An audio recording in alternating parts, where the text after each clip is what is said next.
नमस्कार दोस्तों, कैसे हैं आप सभी? उम्मीद कर रहा हूँ अच्छे होंगे।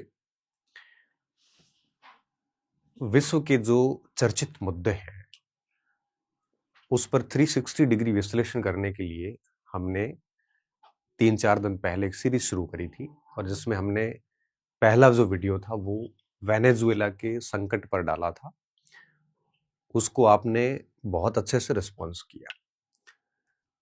उस पूरे वीडियो के जो कमेंट सेक्शन था उसमें मेरे से एक और विषय पर बच्चों ने कहा कि आप एक सिंपल भाषा में वीडियो बना दीजिए कि डॉलर इतना ताकतवर क्यों है। आप सभी की उस डिमांड को देखते हुए मैंने सोचा इस पे एक और बात कर लेते हैं। क्योंकि मैं बहुत डीप इकोनॉमिक्स में यहाँ पे नहीं जाऊंगा, लेकिन मैं कोशिश करूंगा कि साधारण और सामान्य और सहज शब्दों में आपको समझाऊं कि डॉलर है क्या, डॉलर इतना पावरफुल क्यों है और इसका मुकाबला करने के लिए विश्व के पास में क्या समाधान है। तो आज हम इस कक्षा में 3 विषयों पे बात करने वाले हैं। पहला कि डॉलर है क्या। देखिए, डॉलर अमेरिका की करेंसी है। चित्र देख रहे होंगे आप, अमेरिका की मुद्रा है और ऑफिशियली 1914 से ये मुद्रा बनी है। 1913 में फेडरल रिजर्व बैंक, जो कि अमेरिका का केंद्रीय बैंक है, वो अस्तित्व में आया था और 1914 से डॉलर अस्तित्व में आया था। डॉलर हालांकि अमेरिका में करेंसी बहुत पहले से चल रही है, कॉइनेज एक्ट से चल रही, जो अमेरिका की क्रांति से भी पहले का है। बट आज का जो डॉलर है यह 1914 से अस्तित्व में आया और इस डॉलर के अंदर, जैसे हम कहते हैं ना रुपए में 100 पैसे होते हैं, है ना? उसी तरह से $1 के अंदर 100 सेंट होते हैं। डॉलर के अंदर क्या होते हैं? 100 सेंट बराबर $1 होता है। अमेरिका का जो फेडरल रिजर्व बैंक है यह डॉलर के छोटे नोट ही प्रकाशित करता है, तो $1 से लेकर और $100 तक करता है। तो डॉलर का अधिकतम जो नोट है, डॉलर का जो अधिकतम नोट जो आता है वो $100 का आता है, इससे बड़ा नहीं आता। और ये 1950 के दशक में इन्होंने कर लिया था। उसके बाद में $100 से ऊपर का कोई नोट नहीं आता, क्योंकि जितने बड़े नोट आते हैं उतनी करप्शन बढ़ती जाती है। रिश्वत लेना करना बड़ा आसान हो जाता है, ब्लैक मनी बढ़ जाती है, क्योंकि जितना बड़ा नोट होगा ना उतनी चीजें सॉरी हमारे मारवाड़ में कहते हैं कि अगर ऐसे कोई अतलूस था तो कोई मतलब याद कर रहा होता, और मुझे तो बहुत लोग याद करते हैं, साथी भी याद करते हैं, विद्यार्थी भी याद करते हैं, और मेरा जो प्रतिपक्ष है वो भी मुझे बहुत याद करता है। कहीं महफिल में भी बैठे होते हैं, चर्च मेरे होते हैं, मुझे बहुत याद करते हैं, तो मुझे ठीक भी लगता है शायद इसी वजह से। तो डॉलर अमेरिका की करेंसी 1914 से 1914 से $1 में 100 सेंट होते हैं और सबसे बड़ा जो नोट है डॉलर का वो $100 का है, इससे बड़ा नोट नहीं आता। और डॉलर की जब प्रिंटिंग होती है तो फेडरल रिजर्व पीछे रिजर्व कोष रखता है। मतलब क्या होता है कि 2 तरीके हैं, जैसे पैसे छापने, या तो आप मशीन का खटका ऑन कर दो, स्विच ऑन कर दो, पैसे छपने शुरू हो जाएं और पूरा मार्केट भर दो। इतनी मात्रा में अगर आप पैसे छापोगे तो मार्केट में मुद्रा इतनी बढ़ जाएगी कि मुद्रा की कोई वैल्यू नहीं रहेगी। आपको पता है ना, किसी भी कोई भी वस्तु हो या व्यक्ति हो, जब उनकी संख्या बढ़ जाती है तो उसकी वैल्यू नहीं रहती। जैसे कोई इकोनॉमिक्स पढ़ाने वाले 200 लोग आ जाए तो फिर इतनी वैल्यू मेरी नहीं रहेगी। अगर एक व्यक्ति पढ़ाता तो वैल्यू ज्यादा होती है। आप भी कहीं बार बार जाओगे तो आपकी वैल्यू नहीं होगी। आप भी बहुत अधिक चीजें करते हो तो उस चीज की वैल्यू कम हो जाती है। मार्केट में मुद्रा का अत्यधिक प्रसार मुद्रा की वैल्यू कम कर देता है। वेनेजुएला के साथ क्या हुआ? यही हुआ कि मुद्रा बहुत बढ़ गई और मुद्रा बहुत बढ़ जाने से वहां की करेंसी की कोई वैल्यू नहीं रही। अब ईरान के साथ भी यही चल रहा है। ईरान की करेंसी की हालत ये है कि एक ईरानी जो आपकी मुद्रा है उसके बराबर रुपए की स्थिति देखो तो हजारों में है। मैं ईरान के ऊपर अगली क्लास लाऊंगा। अगला जो मुद्दा होगा, तीसरी कक्षा, वो ईरान की होगी। पहले वेनेजुएला की थी, दूसरी डॉलर की है, तीसरी ईरान की होगी। मैं कोशिश कर रहा हूँ कि हर सप्ताह एक ऐसा इश्यू लेके आऊं। तो जितनी मुद्रा अधिक होगी मार्केट में, ये सबसे घटिया मैनेजमेंट माना जाता है जब आप बहुत अधिक मुद्रा प्रिंट कर लेते हो। तो क्यों होता क्या है कि जब सरकारें चुनाव आती है या जनता को खुश करना होता है तो सरकारें नोट अधिक प्रिंट कर सकती है, ठीक है। अब ये समस्या बाद में पैदा होती है, तो गवर्नमेंट को ये करने से कंट्रोल करने के लिए नोट प्रिंटिंग का काम पूरी दुनिया में केंद्रीय बैंकों के पास में है। और केंद्रीय बैंक जो होते हैं वो नोट प्रिंटिंग के लिए कुछ रेगुलेशंस बनाते हैं ताकि एक लिमिट से अधिक मार्केट की डिमांड से अधिक पैसा प्रिंट ना हो। तो उस हेतु क्या करते हैं, ये एक मिनिमम रिजर्व कोर्स रखते हैं। जितनी मात्रा में मुद्रा प्रिंट करनी है उतनी मात्रा के पीछे आपके वेल्थ रखते हैं। वो गोल्ड के रूप में हो सकती है, वो फॉरेन करेंसीज के रूप में हो सकती है, और उसके बाद वो करेंसी प्रिंट होती है ताकि वो करेंसी मार्केट से वापस भी आए तो हम उस करेंसी के बराबर का वेल्थ कस्टमर को देने के लिए रेडी रहे। अब मैं आपको एक 1971 की घटना बताता हूँ। 1971 में क्या, वेनेजुएला, वियतनाम का क्राइसिस आया हुआ था। दुनिया भर में मुद्रा की हालत खराब हो रखी थी। तो दुनिया ने क्या किया, अपने डॉलर वापस अमेरिका को देके और उनसे गोल्ड लेना शुरू कर दिया। तब अमेरिका ने डॉलर और गोल्ड को डी लिंक कर दिया था। ये क्या, मैं आगे आपको पूरा केस बताऊंगा। आपके पास में जैसे मान लो 500 रुपए का नोट है, उसके ऊपर लिखा मैं धारक को 500 रुपए अदा करने का वचन देता हूं, नीचे आरबीआई के गवर्नर के हस्ताक्षर।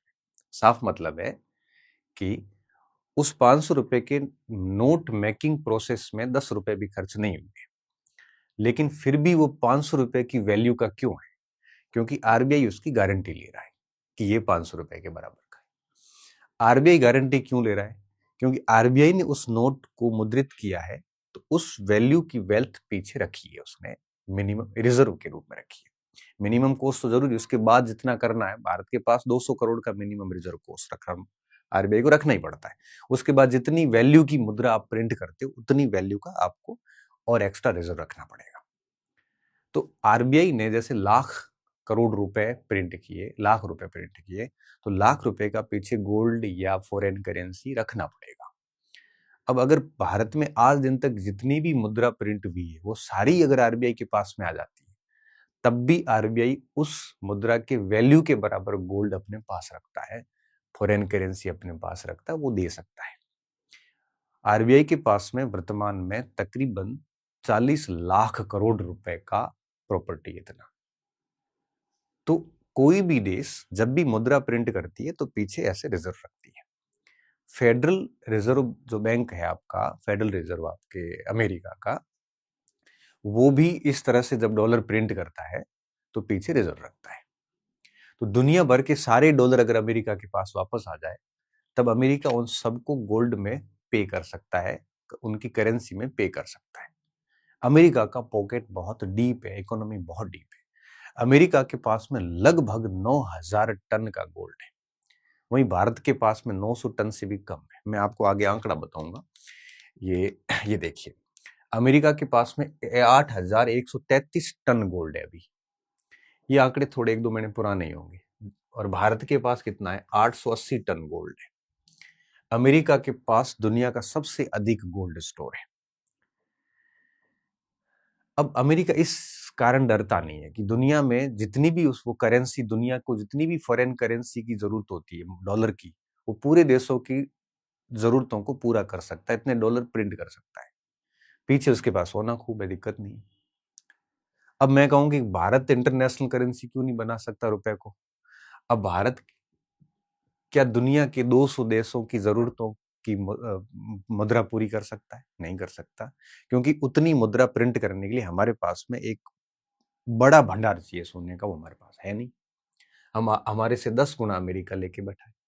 चीन की हालत 2304 टन है, पहले 2299 टन था चीन के पास में। अब आप कह सकते हो सर जर्मनी तो ऐसा कर सकता है, जर्मनी भी नहीं कर सकता। क्यों? क्योंकि मान लो ये रिस्क लेके कर भी ले तो भविष्य में तो और डिमांड होगी ना रुपए इसकी, मुद्रा की, तब कहां से करेगा। और फिर जब सारा अगर डॉलर वापस आ जाए तो इनके पास में ट्रेजरी बॉन्ड भी है, इनके पास में और भी बहुत सारी चीजें हैं। तो अमेरिका ने ऐसा किया। चीन ने क्या किया, चीन जब रुपए प्रिंट करता है तो उसके लिए रिजर्व कोस्ट नहीं रखता। चीन की मुद्रा सबसे फर्जी मुद्रा मानी जाती, रेनएनबी। अगर चीन क्यों करता फिर ऐसा इसलिए करता ताकि मार्केट में उसके रुपए बहुत अधिक होंगे तो वैल्यू अपने आप डाउन हो जाती है रुपए की। अब चीन की मुद्रा रेनएनबी है, उसकी वैल्यू हमेशा वो जानबूझ के चीन डाउन करता है। इसे कहते हैं डीवैल्यूशन, अवमूल्यन कहते हैं। चीन ऐसा क्यों करता है? चीन ऐसा इसलिए करता है कि मुद्रा के अवमूल्यन से जो देश आपके निर्यातक होते हैं, जो वस्तुएं बेचने वाले देश होते हैं, उनको फायदा होता है। अब चीन ऐसा इसलिए करता है ताकि चीन की इकोनॉमी जो है वो एक्सपोर्ट ओरिएंटेड है, निर्यात पर केंद्रित है। इस वजह से चीन कंटिन्यू डीवैल्यूशन करता है और इस बात का विरोध पूरी वर्ल्ड कम्युनिटी करती है कि चीन को ऐसा जानबूझकर नहीं करना चाहिए। अब चीन की जो रेनएनबी है वो डॉलर के बराबर प्रिंट है, लेकिन पीछे ताकत नहीं है। ताकत क्यों नहीं है? क्योंकि रेनएनबी को प्रिंट करने के लिए पीछे इन्होंने कोई ऐसे कोस्ट नहीं रखे। इस वजह से चीन की जो मुद्रा है ये शक्तिशाली मुद्रा ऐसे कभी नहीं हो सकती, जबकि डॉलर शक्तिशाली है। और डॉलर की स्थिति ये है कि जितना डॉलर जारी हुआ है उस सारे डॉलर के बराबर की वेल्थ अमेरिका के पास में है। अब आप मुझे एक बात इससे हटके पूछ सकते हो कि सर अमेरिका के पास इतना सोना कहां से आया? अब देखो, मैं चाहूं तो इस लेक्चर 5 मिनट में भी खत्म कर सकता हूं, लेकिन मैं चाहता हूं सारी चीजें आप समझो अच्छे से। अमेरिका के पास इतना सोना कहां से आया? इसके पीछे कई कारण, उनमें से 2-3 कारण सुनिए। जैसे फर्स्ट वर्ल्ड वॉर और सेकेंड वर्ल्ड वॉर हुए, यूरोप आपस में लड़ा, हालांकि सारी दुनिया लड़ी।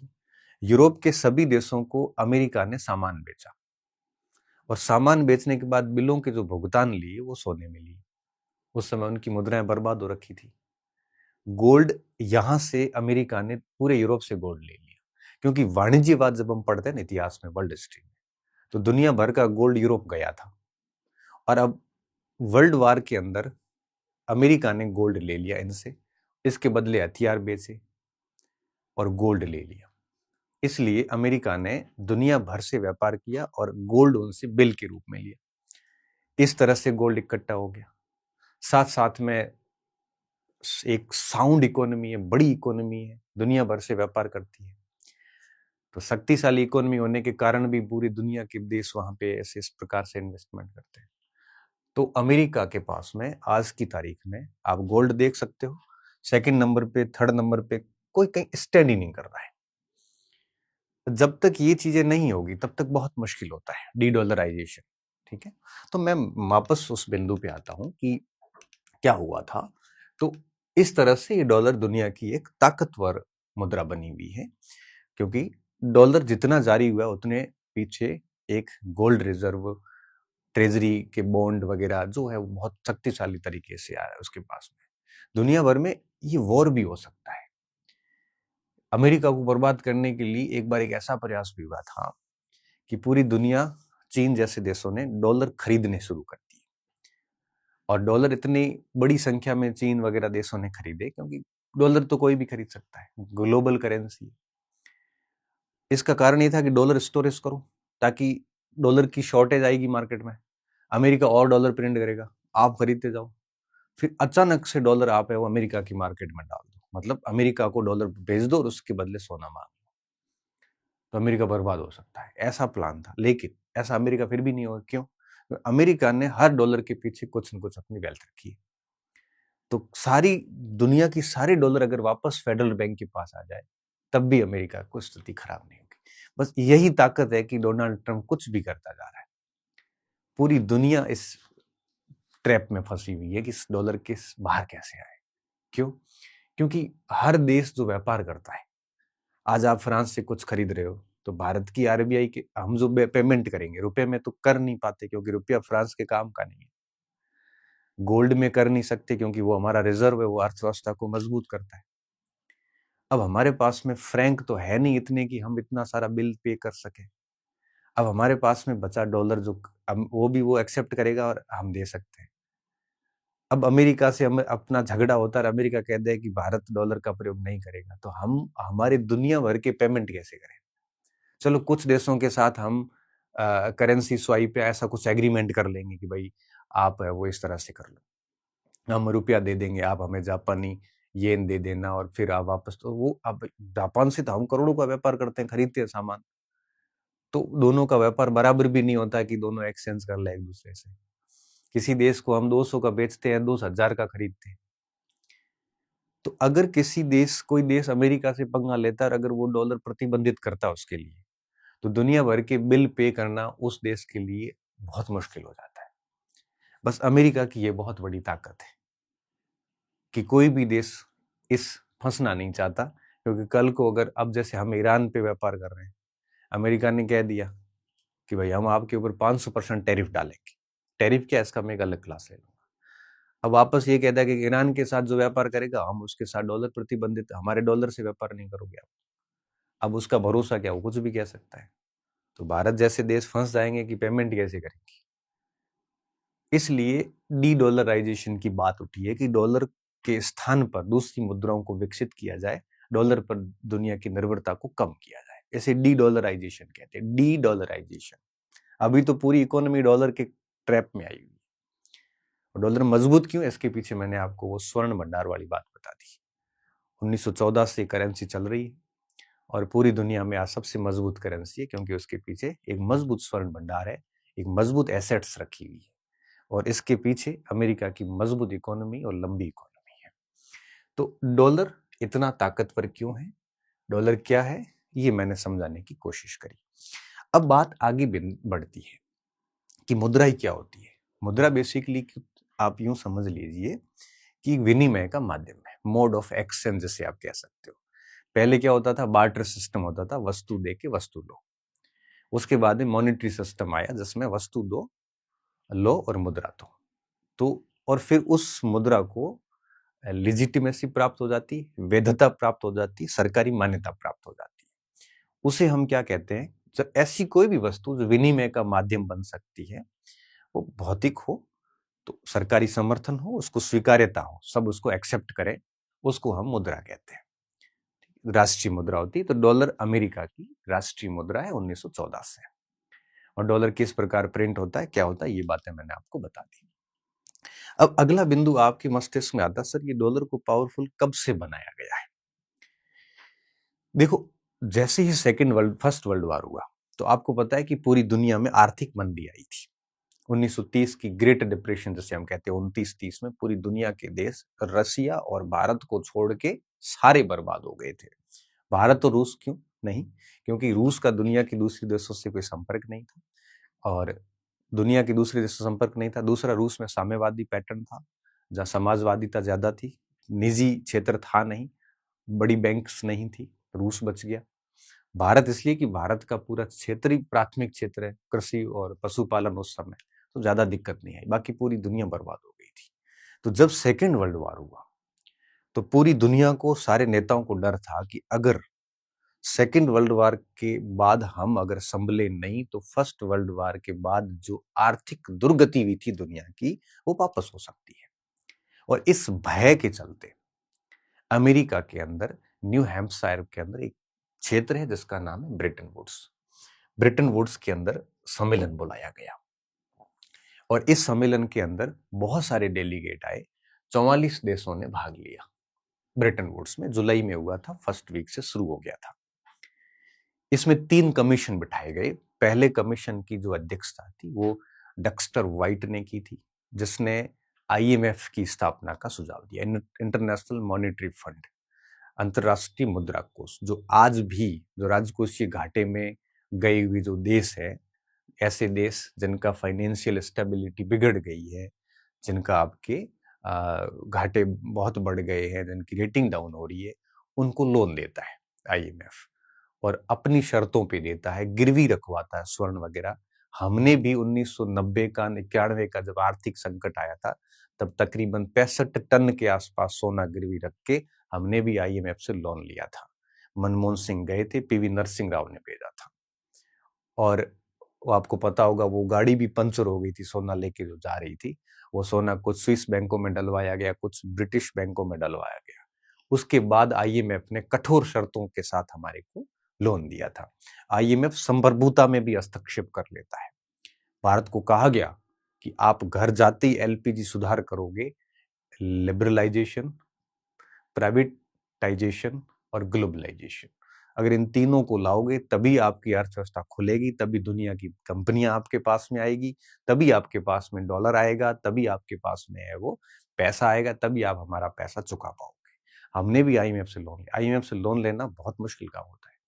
एक तो उसकी शर्तें कठिन है, एक तो महंगा लोन होता है, गिरवी भी रखना पड़ता है, और वो आपकी नीतियों में भी परिवर्तन करवाता है। नेपाल ने एक बार लोन लिया, उसको कहा कि लोकतंत्र लेके आओ आप सोचिए, ये एक संप्रभुता का मैटर है। पाकिस्तान ने अभी भारत पाकिस्तान ऑपरेशन सिंदूर के समय आईएमएफ से लोन लिया था, कितनी कठोर शर्तों पे लिया होगा सोचिए आप। और आईएमएफ कंप्लीटली अमेरिका के प्रभुत्व में है, क्योंकि आईएमएफ को फंडिंग करने वाला सबसे बड़ा देश अमेरिका है। तो जैसा अमेरिका चाहता है वैसा आईएमएफ करता है। तो आईएमएफ को भी रिप्लेस करने की बात चल रही है।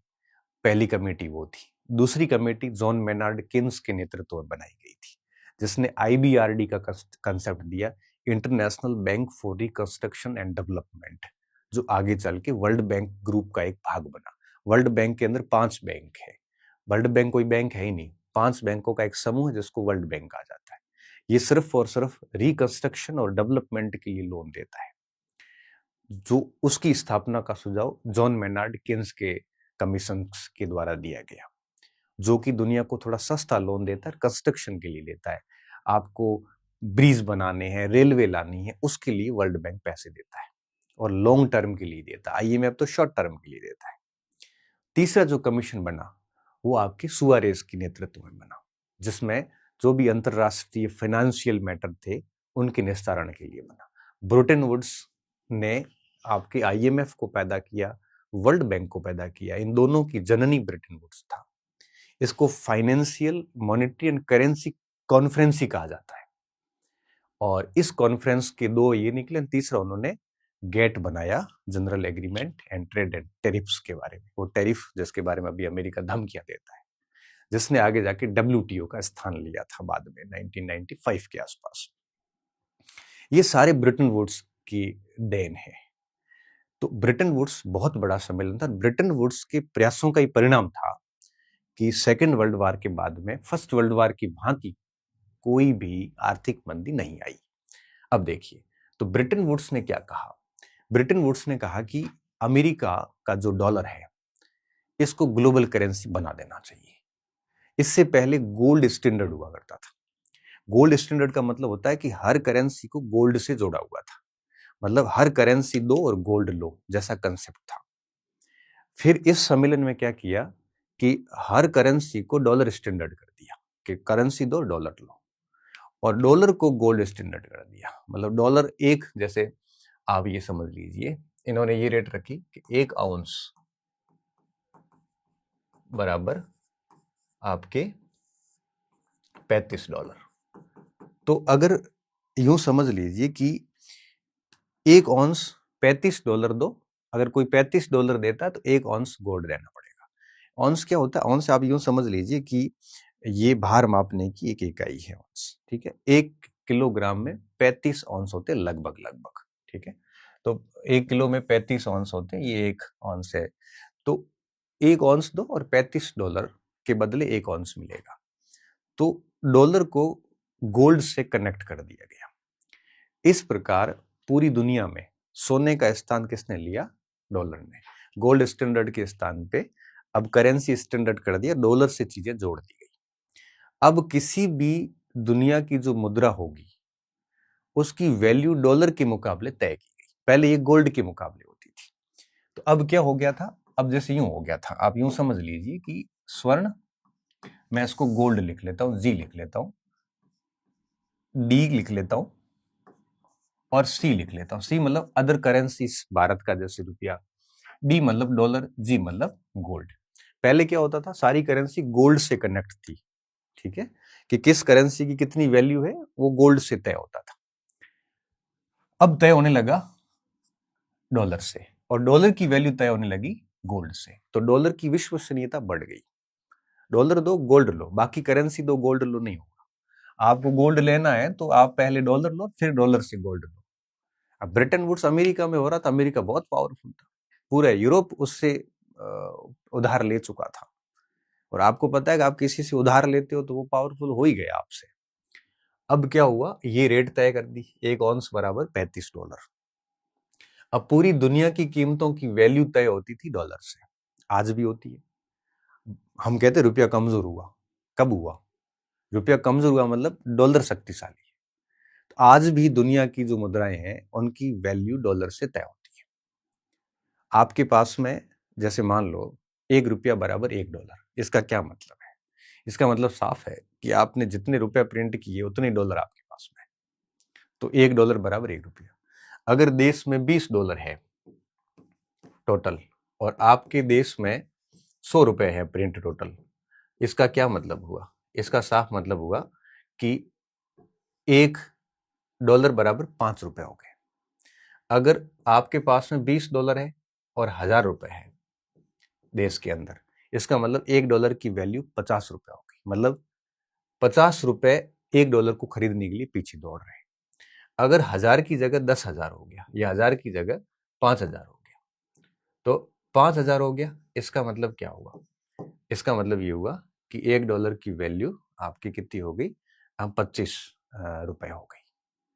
इसी तरह से आप है वो काउंटिंग करते जाओ, 25 क्या, ₹250 हो गई। दो 500 बटा 250 रुपए हो गई। तो इस तरह से रेट तय होती है। तो आप जैसे आज कहो कि भारत के अंदर रुपया है वो $1 बराबर $90, इसका मतलब भारत के अंदर जितने डॉलर है उसको 90 से गुणा कर दो, उतने रुपए मार्केट में है। हालांकि एक्सचेंज रेट फ्लोटिंग भी होती है, फिक्स भी होती है, मैनेज भी होती है। भारत मैनेज्ड एक्सचेंज रेट बनाता है। तो मैं इस चीज को आगे बढ़ाता हूँ।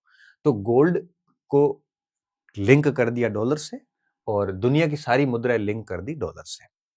और डॉलर किसको लिंक किससे किया? गोल्ड से।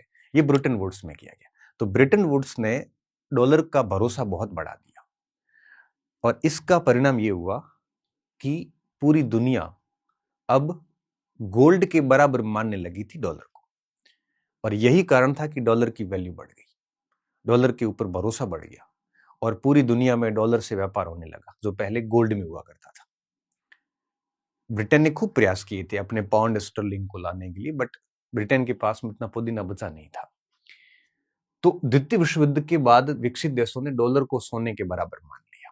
मतलब डॉलर की रेट सोने से जोड़ दी, बाकी सारी मुद्राओं को किससे जोड़ दिया? डॉलर से, तथा अन्य करेंसी को डॉलर के मुकाबले तय किया, जिससे वैश्विक सुरक्षित मुद्रा बन गई, सेफ जोन एकदम।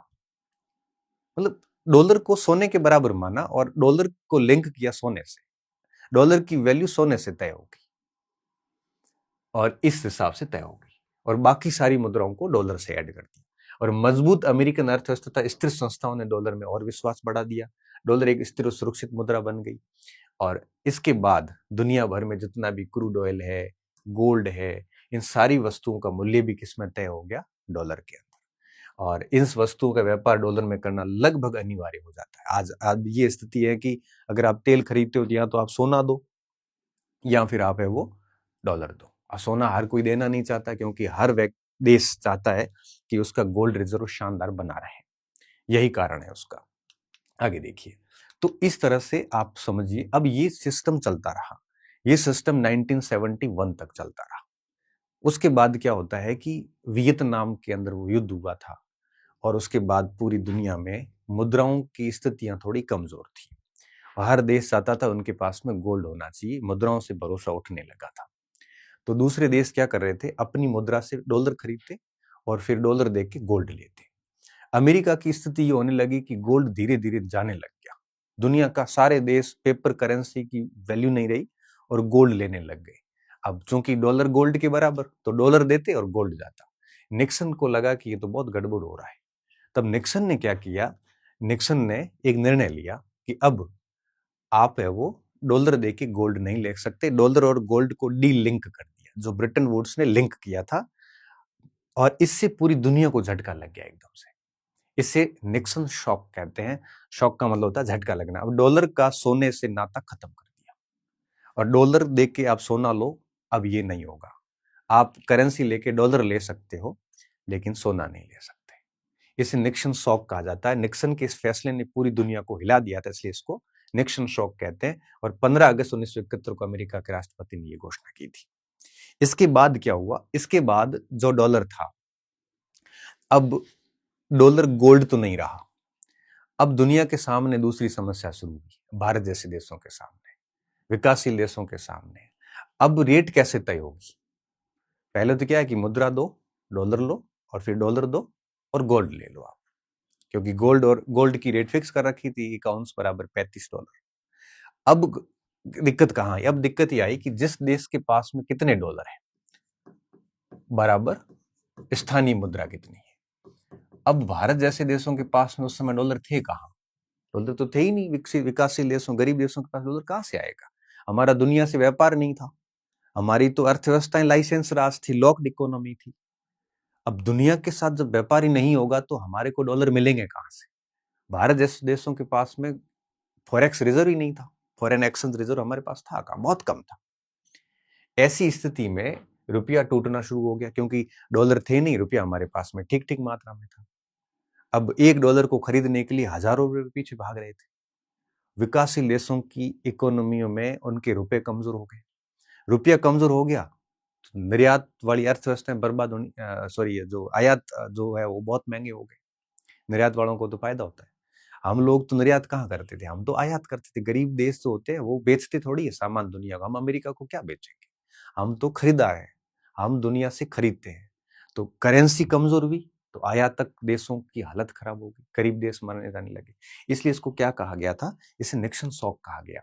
इसके ऊपर दुनिया का असर क्या पड़ा? ब्रिटेन में सिस्टम टूट गया, गोल्ड और डॉलर लिंक टूट गया, और फ्लोटिंग एक्सचेंज रेट अस्तित्व में है। फ्लोटिंग मैंने आपको बताया ना, आपके पास में डॉलर कितने हैं और उसके सामने आपकी करेंसी कितनी है, उसकी अनुपात कर लो, इसे फ्लोटिंग कहते हैं, फ्लोटिंग करेंसी। फिक्स में क्या होता है? पहले फिक्स रेट थी कि $35 बराबर 1 ऑन्स फिक्स होती है। उसमें सरकार फिक्स कर देती है या आरबीआई फिक्स कर देती है, मतलब केंद्रीय बैंक कर लेता है। फ्लोटिंग में क्या होता है? फ्लोटिंग मार्केट से तय होता है। मार्केट के अंदर डॉलर कितने हैं और सामने आपकी स्थानीय मुद्रा कितनी है, वो उस हिसाब से अनुपात से कीमतें तय होती है। और फ्लोटिंग में सुबह शाम ऐसी कीमतें चेंज होती रहती है, फिक्स में ऐसे चेंज नहीं होती। अभी वर्तमान में भारत के अंदर क्या हो रहा है? फ्लोटिंग है। तीसरा आता है मैनेज्ड। एक तो फिक्स एक्सचेंज रेट, एक floating exchange rate. Exchange rate क्या होता है? किसी भी देश की मुद्रा को डॉलर में कन्वर्ट करना, ये एक्सचेंज रेट होती है। और किस रेट से कन्वर्ट करते हैं? जैसे $1 बराबर 90 रुपया, तो एक्सचेंज रेट होगी 1:90 की। ये कैसे तय होता है? मार्केट में डॉलर की मात्रा कितनी है और उसके सामने रुपए की मात्रा मार्केट में प्रचलन में कितनी है। इससे क्या होता है कि बहुत नुकसान हो जाता है कई बार, तो आरबीआई उसमें हस्तक्षेप करती है। अगर मान लो रुपया बहुत डाउन हो रहा है तो मार्केट में आरबीआई डॉलर डालेगी, थोड़ा मार्केट में डॉलर देगी। और रुपया बहुत मजबूत हो रहा है तो आरबीआई डॉलर लेगी, क्योंकि रुपया ज्यादा मजबूत भी अर्थव्यवस्था के लिए हानिकारक है। इसके बारे में मैं कभी अलग वीडियो बना के बताऊंगा। तो फ्लोटिंग एक्सचेंज रेट शुरू हो गया। डॉलर की कीमत जो थी वो गिरने लगी, वैल्यू गिरने लगी, क्योंकि पहले डॉलर सोने से लिंक था, अब सोने से लिंक नहीं रहा। मुद्रा स्थिरता बढ़ गई, अस्थिरता गजब बढ़ गई थी, क्योंकि पहले तो क्या चीजें फिक्स थी, अब फ्लोटिंग हो गई। फ्लोटिंग में कभी पता कुछ नहीं चलता। विकासशील देशों पर असर करने लग गया, आयात वगैरह सब महंगे होने लग गए, रुपए की कीमत, आयात महंगे हो गए, ये सारी चीजें जो होनी शुरू हो गई थी।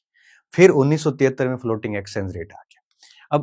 अब विनिमय दर क्या होता है? एक देश की मुद्रा की कीमत दूसरे देश की मुद्रा के मुकाबले एक्सचेंज रेट कहलाती है। जैसे $1 बराबर 90 रुपये, मतलब क्या हुआ? $1 को खरीदने के लिए मार्केट में 90 रुपए भाग रहे हैं।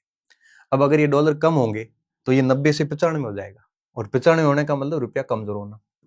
और अगर मान लो कि डॉलर बढ़ गए तो क्या होगा? डॉलर बढ़ेंगे तो आपके 90 रुपए की जगह 85 हो जाएंगे। 85 होगा मतलब रुपया क्या हुआ? मजबूत हुआ। ठीक है। अब देश की इकोनॉमी में $1 बराबर 1 रुपया काम का नहीं है। क्यों? क्योंकि मान लो आप यूट्यूब पे वीडियो बनाते हो, आपको मान लो $100 पेमेंट आया, $1 बराबर 1 रुपया होगा तो आपको 100 रुपये आए। और अगर 90 रुपए होंगे तो आपको 9,000 आए, 100 रुपए होंगे तो आपको 10,000 आएंगे। तो जितना रुपया कमजोर होता है उतना विदेशों के साथ में जो निर्यात वगैरह करते हैं, विदेशों से जो पेमेंट लेते हैं, उनको फायदा होता है रुपया कमजोर होने का। रुपये को बहुत मजबूत करोगे तो निर्यात तक बर्बाद हो जाएगा। इसलिए रुपये को क्या है? मैनेज करके रखना पड़ता है, ना ज्यादा मजबूत हो ना ज्यादा कमजोर। इसे कहते हैं मैनेज्ड एक्सचेंज रेट। क्या कहते हैं? Managed exchange rate. तो एक्सचेंज रेट 3 टाइप की होती है। एक मैनेज होती है। मैनेज में क्या होता है, मार्केट और आरबीआई दोनों मिल के काम करते हैं। सबसे चीजें तो कि मार्केट में छोड़ी हुई होती है डिमांड सप्लाई पे, कि मार्केट में कुल कितने डॉलर है, सामने मुद्राएं कितनी। और अगर ये मार्केट का मामला गड़बड़ होता देखता तो आरबीआई बीच में हस्तक्षेप करता है, तो मैनेज कर लेता है ताकि न मुद्रा ज्यादा हो, कमजोर हो, न ज्यादा मजबूत हो। वर्तमान भारत में कौन सी रेट तय है, एक्सचेंज रेट कौन सी है, मैनेज्ड एक्सचेंज रेट है।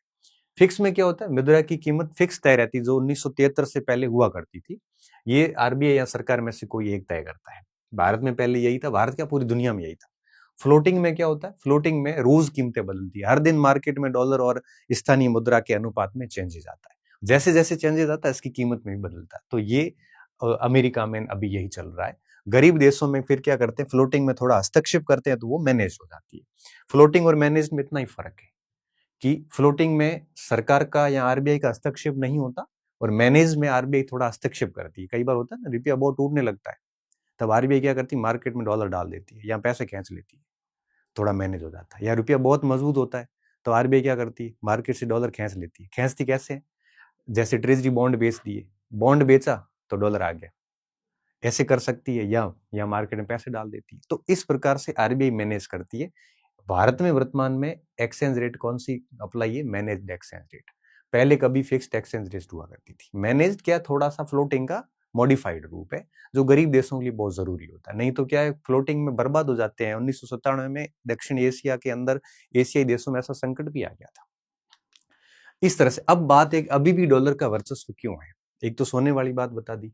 एक मैं आपको बात बताऊं कि दुनिया की जितनी भी केंद्रीय बैंक है, इनके पास में एक फॉरेक्स होता है, फॉरेन एक्सचेंज रिजर्व जिसे कहते हैं, विदेशी विनिमय कोष जिसको हम कहते हैं, हिंदी में विदेशी मुद्रा भंडार कहते हैं। इसमें क्या क्या होता है, इसमें एक होता है गोल्ड, एक होता है फॉरेन करेंसी एसेट्स एफसीए, जिसमें विभिन्न देशों की मुद्राएं होती है। एक होता है एसडीआर, स्पेशल ड्रॉइंग राइट्स, जो कि आईएमएफ की मुद्रा है एक प्रकार से। और एक होता है रिवर्स ट्रांसिट प्रोटोकॉल। ये 4 चीजें होती है, इनको फॉरेक्स कहते हैं। फॉरेक्स हमेशा केंद्रीय बैंक की कस्टडी में होता है। भारत का फॉरेक्स किसके पास में, आरबीआई के पास। अभी लगभग 700 बिलियन डॉलर के आसपास है। फॉरेक्स क्या करता है, फॉरेक्स विदेशी जितने भी व्यापार करते हैं उनको पेमेंट का काम फॉरेक्स से किया जाता है। इसके साथ साथ में जब भी कभी मार्केट के अंदर ये रुपया कमजोर होने लगता है, करता है, तो ऐसी स्थिति में इसी फॉरेन करेंसी एसेट्स के जरिए आरबीआई इसको मैनेज कर लेती है। ये बिलों का भुगतान है। 1990-91 में हमारे पास फॉरेक्स इतना था कि हम 7 दिन का ही पेमेंट कर सकते थे, और आज की स्थिति है कि हम लगभग 2 साल का पेमेंट कर सकते हैं। फॉरेक्स जितना मजबूत होता है उतनी मुद्रा स्थिरता बनी रहती है और राष्ट्र की इकोनॉमी मजबूती से खड़ी रहती है। फॉरेक्स के अंदर सबसे बड़ी जो चीज होती है वो होती है गोल्ड और फॉरेन करेंसी एसेट्स। अगर मैं पूरी दुनिया की बात करूं तो पूरी दुनिया के अगर फॉरेक्स को देखा जाए तो दुनिया के सारे फॉरेक्स का लगभग 60% गोल्ड है, ये सॉरी अमेरिकन मुद्रा है। मतलब आप सोचिए कि 60% अमेरिकन करेंसी दुनिया के सारे फॉरेक्स में, चाहे चीन हो, तो हमारा भी देखोगे तो उसमें भी ये ज्यादा है। तो दुनिया के फॉरेक्स के अंदर डॉलर पड़े हैं वहां पे। हर दुनिया का हर देश की अर्थव्यवस्था फॉरेन एक्सचेंज के लिए डॉलर को रखती है।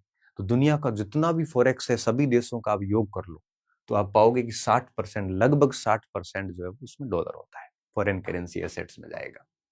और दुनिया का जितना भी व्यापार हो रहा है लगभग 70% इसी डॉलर से होता है। आप बताइए कितना डोमिनेंट है डॉलर।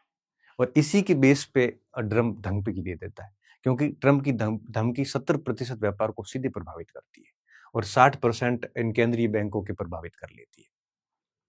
इसलिए पूरी दुनिया अमेरिकन डॉलर को सेफ हेवन, सुरक्षित स्वर्ग कहती है कि डॉलर में इन्वेस्ट किया गया कभी भी आपका व्यर्थ नहीं जाएगा। और अर्थात डॉलर को लोग जोखिम मुक्त करेंसी के रूप में देखते हैं, और यही कारण है कि डॉलर का वर्चस्व है। इसका अमेरिका दुरुपयोग अब कर रहा है।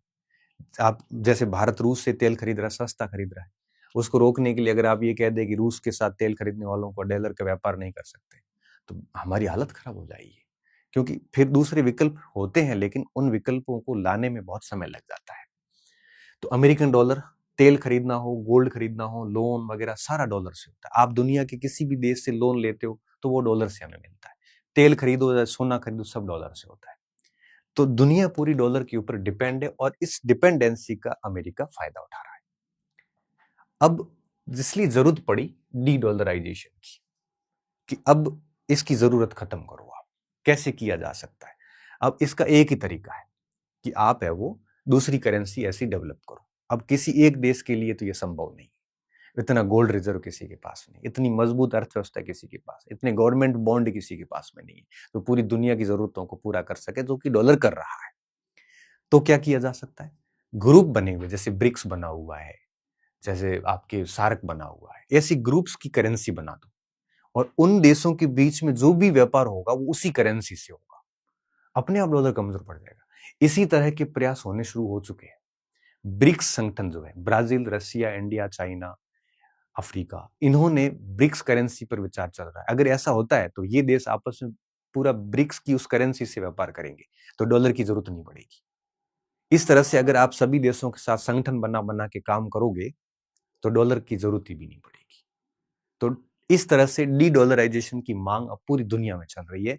डी डॉलराइजेशन का मतलब होता है कि डॉलर की आपके अहमियत को कम करना, ज्यादा तवज्जो नहीं देना। तो डू डॉलराइजेशन का अर्थ है वैश्विक बाजार में डॉलर के प्रभुत्व को चुनौती देना। डू डॉलराइजेशन की धारणा एक मल्टी पोलरिज्म विश्व के विचार सुसंगत है, जब प्रत्येक देश मौद्रिक नीति के क्षेत्र में आर्थिक स्वायत्ता का उपयोग करना चाहता है। आज की तारीख में आर्थिक स्वायत्ता है नहीं। हम इकोनॉमिकली स्वायत्ता का क्या मतलब? हम जिससे चाहे उससे सामान खरीद सकते हैं। अमेरिका कहता है नहीं, आप तेल उनसे नहीं खरीदोगे, हमें उनकी अर्थव्यवस्था को बर्बाद करना है। आप ईरान से नहीं खरीदोगे, ये आर्थिक स्वायत्ता नहीं रहती। फिर अमेरिका लंबे समय से विदेश नीति के जो लक्ष्य है, उसकी विदेश नीति के क्या लक्ष्य है, जैसे ग्रीनलैंड को पाना हो, ईरान का मामला खत्म करना हो, वेनेजुएला का करना हो, ये विदेश नीति के उसके लक्ष्य हैं सारे। उनको प्राप्त करने के लिए उसको एक उपकरण के रूप में यूज करता है, इस्तेमाल, अर्थात अमेरिका डॉलर को एक आक्रामक हथियार के रूप में लगातार इस्तेमाल कर रहा है। इसलिए डी डॉलराइजेशन जरूरी हो जाता है। ये मेंस में प्रश्न आते हैं, ये प्री में भी आ जाते हैं, बट इसके लिए आसान नहीं है। ये इसमें चुनौती है। चुनौतियां क्या है? बाजार में अस्थिरता पैदा हो जाएगी, क्योंकि इसका विकल्प इतना जल्दी तो नहीं आ सकता। ठीक है, जियोपॉलिटिक्स तनाव, क्योंकि इससे आपस में राजनीतिक लड़ाइयां भी शुरू होगी, डेफिनेटली होगी। मुद्रा भंडार में भी कई सारी चुनौतियां आएगी, क्योंकि आप 60% मुद्रा भंडार दुनिया के डॉलर से युक्त है, तो उनको आप रिप्लेसमेंट कैसे करोगे? अब हालांकि उसके बाद भी पहले भी है, क्योंकि ऐसा कुछ भी नहीं है जो पॉसिबल नहीं है। पहल क्या हो रही है? चीन, थाईलैंड जैसे देशों ने एम ब्रीज किया है। एम ब्रीज प्रोजेक्ट, इसमें क्या है कि ये पूरी करेंसीज है जो कि आपके डिजिटल करेंसीज के रूप में काम करेगी। ठीक है, ब्रिक्स पे, जिसके बारे में मैंने अभी आपको बताया कि जो इस देश के, इस संगठन के हिस्सा है, संगठन का विस्तार कर रहे हैं, अभी कर भी दिया है काफी। इन देशों के बीच में आपस में जो व्यापार होता है वो ब्रिक्स मुद्रा से होगा, न कि डॉलर से। उस पर काम हो रहा है। अफ्रीका के अंदर एक प्रकार का ये पैन अफ्रीकन सेटलमेंट सिस्टम आ रहा है, जिसमें अफ्रीका के जो देश हैं वो लोकल करेंसी में काम करेंगे। तो डॉलर की जरूरतों को धीरे धीरे चीन का डिजिटल युआन बनाया जा रहा है। ये सारे ऐसे प्रयास है जो धीरे धीरे डी डॉलराइजेशन कर रहे हैं। अब अगर डॉलर का प्रभाव खत्म होता है तो क्या होगा? अमेरिका पर हमारी निर्भरता नहीं रहेगी। अमेरिका इस तरह से धमकियां दे नहीं सकता। अमेरिका इस तरह से अपने विदेश नीति के लक्ष्यों को हासिल करने के लिए एज ए डॉलर उसका उपकरण यूज नहीं कर सकता। तो मौद्रिक नीति के प्रभाव कम हो जाएंगे, इकोनॉमिक रिफॉर्म भी अच्छी हो जाएंगी। तो ये सारी चीजें वर्तमान में बहुत ज्यादा जरूरी हो गई है। और इस समय राष्ट्रीय मुद्राओं में काफी चुनौतियां हैं। राष्ट्रीय मुद्रा मतलब भारत की राष्ट्रीय मुद्रा, पाकिस्तान की राष्ट्रीय मुद्रा, फ्रांस की राष्ट्रीय मुद्रा। एक तो पूर्ण परिवर्तनीयता नहीं है, मतलब कि आप जितना भी डॉलर आता है उसको कंप्लीट कन्वर्ट नहीं कर सकते, इतना हमारे पास में भंडार नहीं है। मुद्रा में भी अस्थिरता बनी हुई है, कभी भी ऊपर नीचे हो जाती है डॉलर के मुकाबले। अंतर्राष्ट्रीय स्थानों पर मुद्रा का कोई उपयोग नहीं है, वित्तीय स्थिरता भी बनी हुई है। तो ये सारी चीजें जो है इस समय देश में चल रही है, विदेश पूरी दुनिया में चल रही है। तो अब इस वीडियो में हमने डॉलर क्या है, कब अस्तित्व में आया, कौन जारी करता है, फेडरल बैंक करता है, अमेरिका का केंद्रीय बैंक करता है, पावरफुल क्यों है, पीछे गोल्ड वाली बात भी बता दी, साथ में महत्व क्या है, दुनिया भर का 60-70% व्यापार इससे होता है। दुनिया भर के फॉरेक्स रिजर्व का लगभग 60% है वो डॉलर से भरा हुआ है, चाहे भारत हो चाहे कोई भी देश हो। इसलिए पूरी दुनिया के व्यापार डॉलर से हो रहे। ब्रिटेन वुड्स ने डॉलर को मजबूत किया था, उसके बाद में निक्सन शॉक देके उसको थोड़ा अलग किया था। और ये सारी बातें भी अब हमने सारी बातें मोटी मोटी कर ली है। अब मैं चाहूंगा कि आगे मुझे और किस पे काम करना चाहिए, अगला वीडियो इंटरनेशनल इश्यूज पे कौन सा रखूं, मेरे विचार में क्या है अब आगे, एक ईरान का इश्यू है, एक ग्रीनलैंड का इश्यू है, एक अमेरिका के टैरिफ वाला इश्यू है। ये 3 वीडियो मैं तो लेके आऊंगा। इसके अलावा आपके दिमाग में कोई है तो आप कमेंट सेक्शन में डाला, और कोई जेन्युइन सुझाव अगर आप देना चाहें तो आप इसके अंदर सेक्शन में डाल सकते हैं। ये सीरीज है इंटरनेशनल विश्लेषण 360 डिग्री। पहला वीडियोस वेनेजुएला का गया है, ये दूसरा वीडियो है। आगे 3 वीडियो जो पेंडिंग है, ईरान, ग्रीनलैंड और टैरिफ। इसके अलावा आपका और दिमाग में हो तो सेक्शन में, कमेंट सेक्शन में डालना।